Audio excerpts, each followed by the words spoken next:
baik karena kepolisian adalah milik rakyat, sehingga kita dan juga rakyat kita lakukan sama, tidak ada pengistimewaan ya, kepada kami.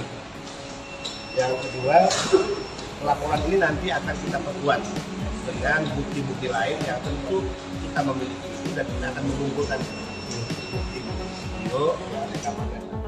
Pengamat politik Roky Gerung diduga menghina Presiden Joko Widodo.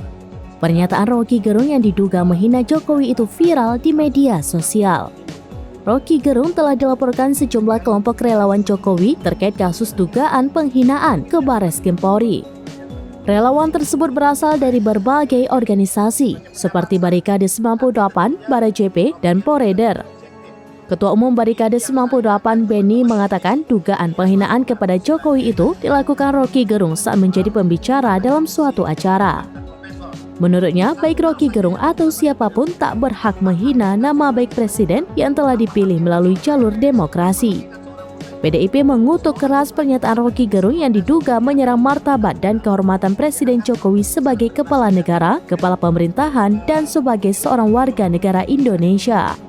Hasto menilai Roky Gerung secara sadar sedang berusaha menghasut publik dengan kata-kata yang sangat menghina, tendensius, dan nirbudi pekerti. Sementara itu, Barreskrim Polri menolak laporan sejumlah relawan Jokowi terhadap Roky Gerung atas tuduhan penghinaan terhadap Presiden Jokowi. Sekretaris Jenderal Barajp, Rally Reagen, mengungkapkan laporan tersebut dialihkan menjadi pengaduan masyarakat atau DUMAS. Menurut kuasa hukum Barajp, Ferry Manulang, alasan pihak kepolisian menolak laporan karena nantinya harus ada klarifikasi dari Jokowi selaku presiden yang merasa dirugikan. Diketahui Roky Gerung menjadi perbincangan di media sosial Twitter pada Senin 31 Juli 2023 buntut dari ucapannya yang oleh sebagian pihak dianggap memaki dan menghina Jokowi. Potongan video yang memuat ucapan Roky Gerung yang diduga menghina Jokowi itu beredar di media sosial.